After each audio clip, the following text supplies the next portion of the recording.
전격 인터뷰 2부, 이번엔 국민의힘 김희정 의원과 이야기 나눠보겠습니다. 어서 오십시오. 네, 반갑습니다. 김희정입니다. 어젯밤 늦게까지 국회 네. 본회의장에 계셨죠? 네, 어제 저희 정기국회가 어젯밤 12시까지였습니다. 네. 그런데 곧바로 이제 내일부터 다시 임시회의가 소집이 됩니다. 네. 자, 첫 질문은 지금 그 통일교의 민주당 지원 의혹 사건과 관련한 것부터 시작을 하겠습니다. 어제 지금 특검에서 국수본으로 사건을 이첩을 했고, 지금 송원색 원내대표가 편파 수사이면서 직무유기, 직권남용이다. 그래서 수사관 전원 고발하겠다고 밝혔습니다. 의원님께서는 어떤 점이 집중적으로 수사돼야 한다고 생각하십니까? 일단 그 통일교 관련돼서 그동안 국민의힘이 수사받은 과정을 보면요.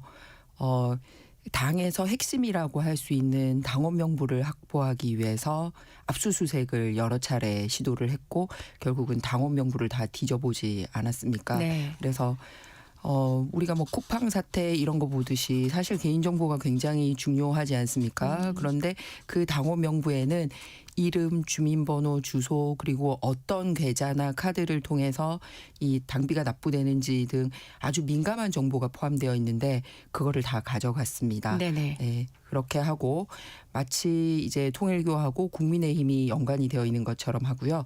그리고 잘 아시지만 이제 권성동 의원이 본인의 부인에도 불구하고 다른 어떤 거 없이 한쪽의 일방적인 진술만 믿고 구속이 되어 있지 않습니까? 그런데 그 조사 과정에 있어서 수사 과정에 있어서 똑같은 일이 민주당 약 15명 정도 인사에게도 그런 금품수수 통일교로부터 있었던 진술이 같은 시기에 확보됐다라는 게 확인이 됐습니다. 우리는 요즘 뉴스를 통해서 야 국민의힘 수사 끝났으니까 뭐 민주당 수사도 추가로 한 건가 뭐 이렇게 생각할 수 있는데 사실은 지난 8월 즉 권성동 의원이 이 구속되기 전 일입니다. 똑같이 여야에게 진술이 나왔습니다. 그런 한쪽은 지금 12월까지 완전히 까마득하게 묻어둔 거지 않습니까?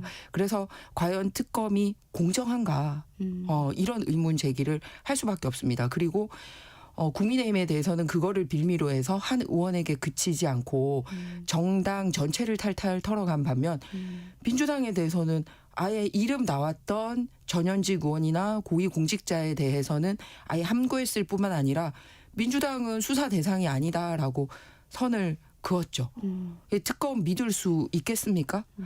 그런데 특검은 이게 수사 대상이 아니다라고 얘기를 하고 있는데요. 특검은 법에 따라서 수사를 해야 되지 않습니까? 그러면 특검법에는 민주당을 수사를 해야 되는 게 그냥 상식적으로 야 똑같이 돈 받았으니까 똑같은 곳에서 똑같이 돈 받았으니까 수사해야 될 거 아니야 라고 일반 국민 입장에서도 얘기할 수 있고요. 법에도 명시가 되어 있습니다. 뭐냐면 확보한 똑같은 증거물에 의해서 확인된 범죄 사실에 대해서는 그 증거물로 미치는 모든 범죄에 대해서 수사를 하도록 되어 있어요.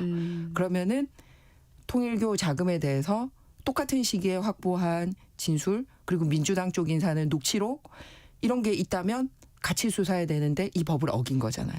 그리고 두 번째는 16가지 수사할 수 있는 항목을 쭉 열거를 했는데 네. 저희가 문제 삼았던 항목이 있습니다. 뭐냐면은 별건 수사하는 거예요. 그런데 굳이 그거를 넣었기 때문에 이 사실은 종교 수사에까지 이른 거거든요. 그런데 국민의힘에 대해서는 이 종교와 관련된 수사는 되고 이 별건 수사가 같이 나왔는데 민주당은 안 된다? 누가 봐도 문제가 있죠. 잘 아시지만 특검 수사 때문에 멀쩡한 공무원이 강압받아서 억지 진술했다고 목숨 잃어버린 사건도 있었고 알고 보니 그 특검 민중기 특검이 본인이 내부 정보 이용해서 이 돈 벌은 주식 투자해서 돈 벌은 것도 나오고 그동안도 상당히 문제가 있었는데 정확하게 수사 나왔던 기록을 8월 달부터 지금까지 숨겼다? 이게 가장 큰 문제죠. 네네. 지금 관련해서 지금 그 전달했다고 한 시기가 2018년에서 2020년. 그래서 네. 정치자금법과 관련해 가지고 공소시효가 올해 말까지다. 그래서 지금 시효가 얼마 안 남았다. 이제 이런 얘기가 나오고 있습니다. 제가 이제 법률가가 아니라서 정확한 사실 여부는 알지는 못하지만 그래서 이게 지금 빨리 속도를 내야 한다라는 지적이 나오고 있는데 어떻게 생각하십니까? 네, 돈을 준 시점이 말씀하셨듯이 이제 2017년부터 이렇게 있으니까 일부는 이제 2025년, 2018년부터 이런 거는 공소시효가 7년입니다. 네. 뇌물이나 정치자금 이런 부분은 네. 그러면 이제 25년 되면 종료가 되는 거죠. 그러면은 범죄 사실이 드러나도 처벌을 할 수가 없고 그냥 공소시효가 끝났기 때문에 아예 수사 자체를 안 들어가게 되는 핑계가 되는 거죠. 그래서 더 의심스럽다는 겁니다. 8월 달에 알게 됐는데 12월까지 시간 끈 거 아니냐 이거예요. 그렇기 때문에 나오는 얘기는 야 우리가 특검이 할 일이 아니라서 뭐 사건 번호 부여했고 경찰에 이첩할 예정이었다라고 얘기를 하는데 그럼 왜 그때 발표를 안 했죠? 본인들이 안 한 것도 문제지만 그때 발표를 안 한 것도 문제예요. 그러면 여기서 짚고 넘어가야 될 부분이 네. 그러면 사건 번호는 그때 이미 부여를 한 건지 그다음에 이런 사실을 소위 특검이 법무부에는 보고를 했는지 네. 그다음에 민정수석실에는 보고가 되었는지 즉 대통령실까지 보고가 되었는지 이런 부분입니다. 우리가 왜 대장금의 이 범죄 수익 환수를 막게 된 게 이 항소 포기이지 않습니까? 네네. 그 항소 포기 과정에 있어서 검찰들의 자발적인 결정이 아니라 법무부 차관도 관여가 됐고 장관도 뭐 신중히 검토하라라고 사실상 부정적인 의견 전달하고 이래서 법무부 장관까지는 부당한 관여가 있었다라는 게 밝혀지고 있지 않습니까? 근데 그게 이제 소위 대통령실까지 갔느냐 아니냐 이런 게 추가로 밝혀져야 하는데 밝혀지지 않고 이게 멈춰져 있는 상황이잖아요. 네네. 똑같은 상황인 겁니다. 그러면 특검도 과연 특검이 혼자서 판단했을까? 민주당 거 덮는 거? 법무부에는 어떻게 보고했을까? 그럼 법무부는 대통령실 민정수석실하고 했을까? 그런데 의심이 가는 거죠. 왜냐하면 이렇게 고위공직자가 현재 장관직까지 이름이 나온 상황입니다. 네네. 구체적으로. 예. 보고가 안 됐을까? 보고가 됐기 때문에 묻었지 않나? 그렇기 때문에 이 모든 과정에 대해서 수사가 필요하다. 특검에 대한 특검이 필요하다라고 보고 있는 겁니다. 네. 고발장 빠르게 제출하실 걸로 생각되는데 언제? 네. 네. 지금 바로 합니다. 네, 네. 알겠습니다. 자, 대통령이 어제 국무회의에서 종교단체 정치 개입 비판하면서 또 한 번 해산도 거론을 했거든요. 자, 어떻게 생각하세요? 왜 지금 시점에서 이렇게 일주일 간격으로 종교단체의 정치 개입과 관련한 발언을 이렇게 강도 높게 하고 있을 거라고 생각하십니까? 네, 국민들이 생각하기에 굉장히 중요한 이슈들을 대통령께서 소위 국무회의에서 모두 발언으로 말씀을 하시잖아요. 그러면 사실 같은 주제를 일주일 간격으로 두 차례 하기가 굉장히 힘이 듭니다. 완전히 국가적으로 중요한 이슈에 대해서 이제 발언을 하거든요. 그러면은 통일교라고 적시를 하진 않고 종교의 이제 정치 관여, 해산 이 부분이 지금 국민들에게 최정점에 있는 이슈였습니까? 아닙니다. 부동산 문제라든지 환율 문제라든지 이런 게 먹고 사는 데 있어서 최정점 이슈고요. 정치적인 이슈로 얘기를 한다면 지금 여러 가지 위법인 소지 때문에 민주당 이외에 모든 사람들이 반대하고 있는 이 8대 악법 이런 게 또 뭐 민주당 입장에서 얘기할 수 있는 건이나 뭐 이렇다고 생각하거든요. 네. 그런데 종교 말씀을 하십니다. 일주일 전에도 얘기를 하셨고 네. 어제 국무회의에도 두 차례 걸쳐서 그런데 그 발언의 내용이 굉장히 묘한 게요. 종교재단이 해산할 수 있다라는 얘기고 해산을 검토하라라는 내용이고요. 그걸 어제 재차 확인을 하십니다. 그런데 더 나아가서 그 경우에는 이 해산된 종교단체의 재산이 국가에 귀속되는지를 대통령 입으로 직접 물어보십니다. 네. 어제 그런 얘기가 있었는데 오늘 통일교 관계자들의 이제 법정 진술이 있을 예정이거든요. 네. 그러니까 사실상 여기서 더 나가면 당신들 종교가 해산될 수 있어. 그런데 해산되면 그 해산의 효과라는 게 지금 있는 재산도 못 지킬 거야. 라고 암시를 주는 걸로 해석이 된다라는 거죠. 네네. 앞서 국민의힘과 네네. 그 통일교 관련된 이 의혹이 나왔고 민주당이 관여돼 있다라는 게 밝혀지지 않은 상황에서 정청래 당대표는 내란 정당 이석기당 해산되듯이 국민의힘도 10번이고 100번이고 해산될 수 있다. 이렇게 종교 유착이 관련되면 네. 이렇게 얘기를 하면서 공격의 포인트를 국민의힘 쪽으로 가져갔었어요. 그런데 지금은 뭐가 밝혀졌냐면 관여 여부가 국민의힘뿐만 아니라 민주당도 똑같은 일이 벌어졌네. 오히려 더 많은 일이 벌어졌네. 이게 되니까 대통령은 국민의힘을 공격하는 발언을 하신 게 아니라 해당 종교를 공격하는 듯한 발언을 하십니다. 그러니까 경고 사인이 종교단체로 가는 거다라고 생각이 될 수밖에 없고 그 시점이 매우 묘하다는 거죠. 오늘 그동안 나왔던 진술 이외에 추가 진술이 나올 거 아니냐라고 많은 사람들이 주목하고 있는 시점에 여기서 더 나가면 몇 명이 법정으로 형벌을 받는 게 아니라 종교 전체가 다칠 수 있고 종교 전체가 다치는 효과는 재산도 다 다쳐. 사실 우리가 통일교는 뭐 종교 단체로 인식하는 분도 많으시지만 사실은 경제 활동을 굉장히 많이 하는 곳으로 알려져 있지 않습니까? 재산 규모나 이런 부분에 있어서. 그래서 민감한 부분에 대한 언급을 대통령께서 직접 하시니 의심이 된다. 이런 생각입니다. 네.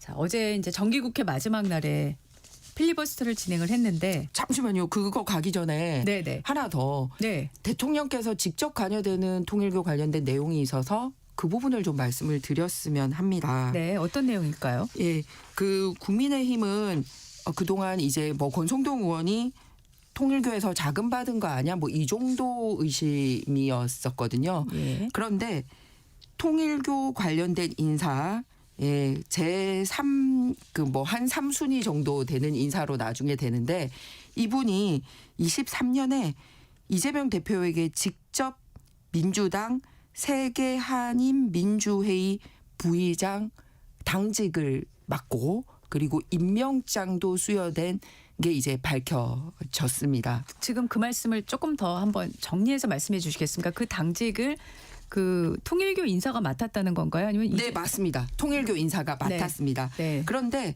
그 통일교라는 거를 모르고 맡긴 게 아니고요. 통일교 인사인지 알고 맡겼다라는 겁니다. 그 당직을 다시 한 번만 말씀해 주시겠습니까? 세계 한인 민주회의라는 당직입니다. 어떤 당직이냐면요. 네. 재외국민 선거가 투표권이 생겨서 굉장히 중요하죠. 재외 동포들. 그죠? 그래서 그 재외국민 선거에서는 국민의힘이 별로 못 이기고 있고 민주당이 항상 좀 높게 나오고 있는 편입니다. 그 재외 동포를 소위 함께하는 그 당직이 전 세계 재외 동포를 소위 관리라고 얘기해야 되나 함께하는 당직이 세계 한인 민주회의라는 당직입니다. 그런데 이 부의장을 통일교 인사에게 맡겨요. 그럼 의장은 누군지 아세요? 이재명 대표 본인입니다.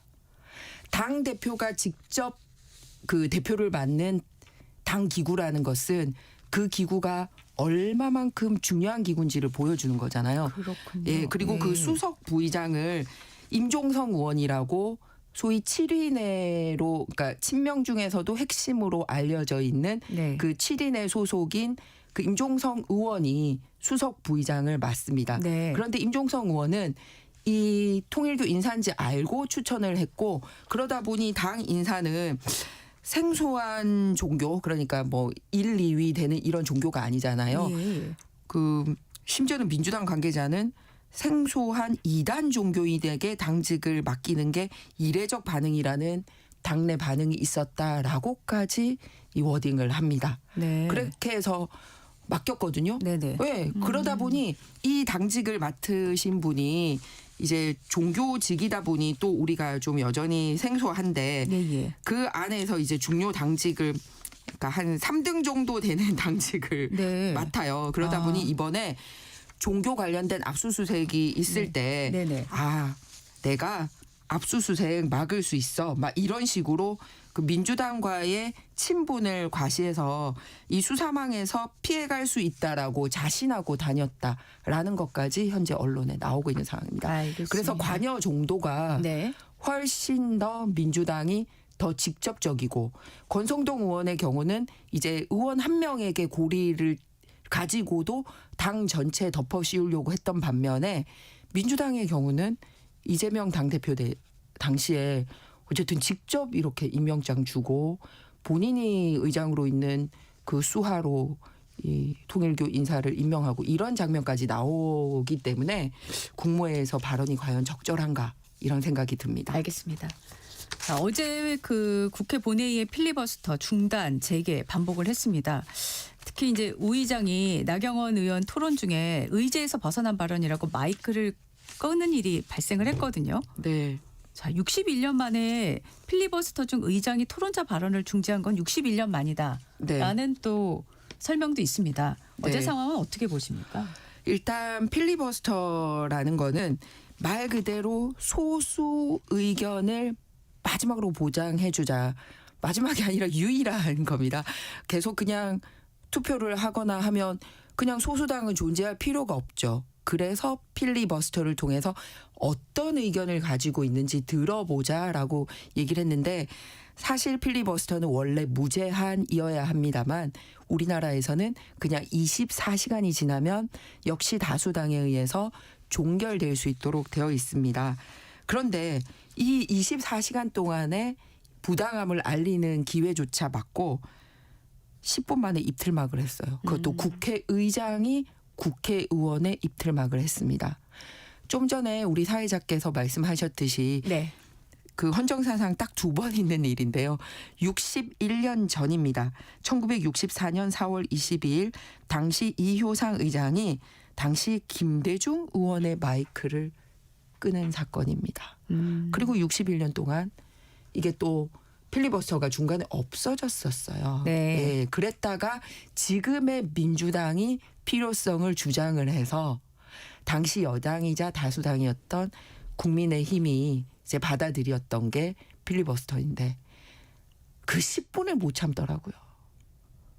그런데 법안이 왜 우리가 이 법에 대해서 필리버스터를 할 수밖에 없는지 그 과정을 설명을 하려고 하니까 그냥 그 과정을 설명하지 말고 법안 내용만 설명해 라고 얘기를 하면서 5분 줄게요. 그리고 꺼버려요.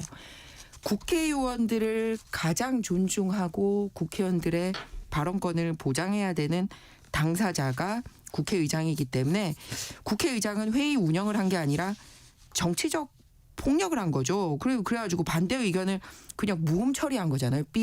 무음 처리. 그래서 뮤트 국회를 만들려고 그러나 그래서 마이크를 끄는 결정은 국회의원 한 명의 입을 막는 게 아니라 네. 그 의원의 입을 통해서 전달되고자 하는 국민들의 의견을 틀어막는 거라고 저는 생각합니다. 그래서 마이크 끄는 결정 한 명에 수백만 명 국민들의 의사가 같이 꺼지는 거예요. 그냥 마이크 하나 끄는 게 아니라 그냥 국민들의 의견을 그냥 야 말하지 마라고 이렇게 탁 하는 거죠. 그래서 말 그대로 국민들의 의견을 이렇게 디지털 시대에 그냥 진짜 막 딜리트, 뮤트 알겠습니다. 이렇게 쉽게 하는 거 아니냐. 네. 그래서 앞으로는 네네. 다시 또 필리버스터 유일하게 하나 남은 네. 저희들의 의견 개진 기회인데 의장이 사과하고 네네. 겨우 24시간 보장된 이 필리버스터 보장해 주셔야 되지 않나 이렇게 알겠습니다. 생각합니다.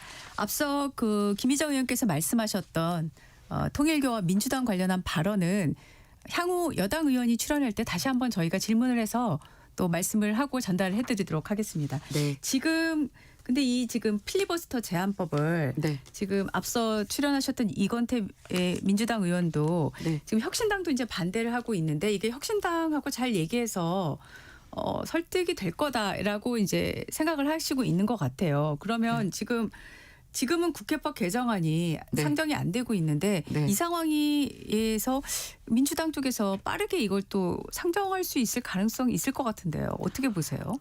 그러니까 이제 사실은 표결하면 무조건 민주당이 될 수밖에 없지 않습니까? 예. 그래서 그나마 남아 있는 게 뭐냐면 이제 의견을 한번 얘기를 할 수 있는 기회를 달라라는 거거든요. 예. 그런데 그동안 잘 아시지만 상임위원회에서 마지막 게이트키핑이 어디였습니까? 마지막 게이트키핑이. 법안 심사 소위. 네, 법사위죠. 법사위원회에서 그나마 이제 이 법안과 관련돼서 논의를 할 수 있는 기회를 가지고 국민들이 그거를 통해서 봤거든요. 네네. 그러면은 여러분들 그 법사위에서 그런 기회 못 가졌거든요. 그러니까 이제 본회의도 그냥 이렇게 갑니다. 그러면은 24시간 동안이라도 국민들에게 알리고 그다음에 그거를 통해서 생각해 볼 수 있는 기회를 가지자라는 거거든요. 그러면 제가 구체적으로 이 필리버스터가 마지막 보루이고 어떻게 국회가 일방 독재로 흐르고 있는지를 수치로 말씀을 드리겠습니다. 그냥 토론 없이 표결을 한 게 이제 19대 국회에서는 처음으로 그런 일이 드러났습니다만 이제 20대, 21대 이렇게 오면서 10건, 7건 뭐 이 정도였어요. 근데 네. 21대 국회 때부터 네. 약간 이런 일이 드러나더라고요. 일방적으로 민주당이 막 이제 63건까지 갔었어요. 네. 그것도 굉장히 위험한 일이라고 생각하고 상당수가 그중에 위헌 판결을 받고 막 이런 일이 벌어졌습니다. 그런데 이제 국회가 1년 반 지났거든요. 그런데 단독으로 강행 처리한 게 180건을 이미 돌파를 했습니다. 이 추세대로라면 이번 4년 동안에 약 600건의 법이 진정한 토의 없이 그냥 민주당 일방에 의해서 통과가 될 거라는 게 예상이 되는 거죠. 야, 그러면은 필리버스터 말고 당신들이 각각 해당 상임위원회나 법사위원회에서 충분히 얘기하면 되지 않을까? 그러지 않습니다. 법사위 같은 경우는요. 추미애 위원장이 부임한 2개월 동안에 어떤 일이 벌어졌느냐. 네. 발언권 제한을 271회, 강제퇴장 4회, 의사 진행 발언을 하겠다는 걸 못하게 한 게 189회, 토론하지 말고 종결 혼자 방망이 두드린 게 26회.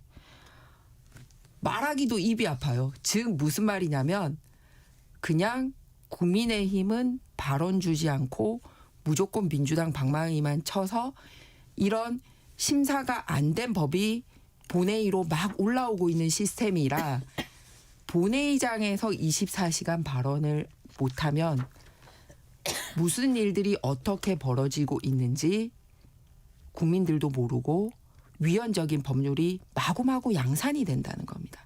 근데 이걸 기어코 막겠다고요? 그러니까 진짜 이틀막이죠. 네. 24시간도 못 줄 정도로 소수에 대한 배려라고는 눈꼽만큼도 없는 거지 않습니까? 그 김희정 의원님 설명으로 많은 상황들을 알게 됐고요. 지금 다른 질문 좀 드려보고 싶습니다. 네. 그 김남국 전 비서관과 문진석 의원 간의 인사청탁 문자 파문과 관련해서 네. 국민의힘에서 지금 특별감찰관 후보자 추천 작업을 마무리한 걸로 보도가 됐어요. 네. 누구신가요? 추천하실 분이 공개해 주실 수 있나요? 아니요. 네, 아닙니까? 네. 자, 이게 지금 민주당에서는 그러니까 민주당은 대통령실이 국회에서 추천하면 하겠다고 했으니까 민주당도 호응을 해야 될 텐데 네. 어떻게 나올 거로 생각하세요? 네, 그러니까 사실은 대통령실과 여당이 서로 이렇게 같이 잘 해야 되잖아요. 그냥 여당이 소수당이라서 국회를 자주지할 수 없을 때는 안 됩니다. 예를 들어서 앞선 대통령 때는 추천하라고 했는데 민주당이 다수당인데 안 됐었어요. 네. 그런데 지금은 민주당이 다수당이기 때문에 민주당이 추천을 하면 되는 구조지 않습니까? 그러면 딱 어떤 느낌이 드냐 하면 네. 김현지 총무비서관이 저는 국회가 부르면 갈 건데요 라고 했는데 국회가 안 부르니까 제가 못 갑니다 라고 얘기했는데 국회가 어땠습니까? 민주당이 증인 채택 안 했잖아요. 근데 지금도 그 모양을 그대로 가고 있는 게 아니냐. 그러니까 특별감찰관 추천해라고 얘기를 하고 있는데 민주당은 안 하고 있는 이 모양새가 김현지 전 비서관 출석 안 할 때 이제 지금은 실장이고 그때는 비서관 네. 그거랑 똑같은 모양새지 않나라고 생각합니다. 근데 특별감찰관 제도를 이번에 좀 손봐야 된다라는 생각이 든 게 뭐냐면요. 네. 특별감찰관이 빨리 임명되는 것도 중요한데 특별감찰의 대상이 이제 배우자하고 사촌인의 친족이 있고요. 그러니까 이제 가족과 친척들 관리하겠다는 거죠. 두 번째는 수석 비서관 이상의 공무원으로 되어 있습니다. 네. 그런데 지금 현재 그 문진석 저 원내 부대표하고 네. 인사 과정에서 청와대에 거론됐던 김현지 실장은 수석 비서관이 아니라 비서관입니다. 네네. 예, 그럼 피해갈 수 있죠. 그래서 이것도 수석 비서관이 아니라 그 정부별로 수석 비서관급으로 만들기도 하고 비서관급을 수석 비서관급으로 만들기도 하고 네네. 이렇게 조정을 하기 때문에 예. 그냥 수석 비서관이 아니라 일반 비서관으로 할 필요가 있지 않나라고 생각을 하고요. 두 번째는 박균택 의원님이 그 본인들이 야당일 때 대표 발의한 내용이 있습니다. 뭐냐면 특별감찰관 후보는 대통령이 소속된 정당의 교섭단체를 제외하고 추천되도록 하자고 자기들이 법안을 낸 적이 있어요. 아, 네. 예. 그럼 마찬가지로 민주당 제외하고 추천을 할 수 있도록 뭐 해보든지 이런 거죠. 그런 생각을 갖고 계시는군요. 알겠습니다. 그건 제 생각이 아니라 네네. 이제 민주당이 제안을 했었던 네, 거죠. 제안했었고요. 네. 근데 어쨌든 지금 상황에서는 특별감찰관 후보자부터 빨리 추리는 게 필요한 거 아니겠습니까? 맞습니다. 이제 법 개정도 필요하시다는 의견이시지만. 특별감찰관 사무실도 있고요. 네네. 특별감찰관을 보좌할 직원들은 발령을 받아서 월급 받으면서 쉬고 있는 상황입니다. 알겠습니다. 예, 그러니까 특별감찰관만 가면 됩니다. 네. 그래서 문진석의 이 문자에 나왔던 사람들 조사해야죠. 감찰해야죠. 알겠습니다. 네. 지금 이제 국민의힘 관련해서 그 당내 중진들이 공개적으로 장동혁 대표에게 쓴소리를 계속 하고 있는데 지금 관련해 가지고요. 박정훈 의원이 윤석열 전 대통령과의 절연론 이런 주장을 거론을 하면서 이철규 의원을 거명하면서 차기 총선 불출마로 책임져야 한다. 이런 주장을 했거든요. 어떻게 생각하십니까? 일단 제가 이 자리에서도 여러 번 말씀을 드렸는데 제 개인적인 것뿐만 아니라 네. 국민의힘 공식 입장문도 지난번에 말씀을 드린 네, 바가 그러셨죠. 있습니다. 네, 계엄은 명백하게 잘못됐고 또 여당으로서의 책임감도 느끼고 있고 그렇기 때문에 그 부분에 대해서 무엇이 잘못됐는지 법적 책임을 져야 할 일이 있다면 법적 책임져야 되고 진실 규명되어야 된다라고 얘기를 했습니다. 그리고 전직 대통령은 이미 탈당을 했습니다. 그리고 그 전에 이제 본인이 스스로 탈당을 했기 때문에 지금 어떤 관여나 이런 뭐 서로 뭐 통하는 거나 이런 게 없는 상황이기 때문입니다.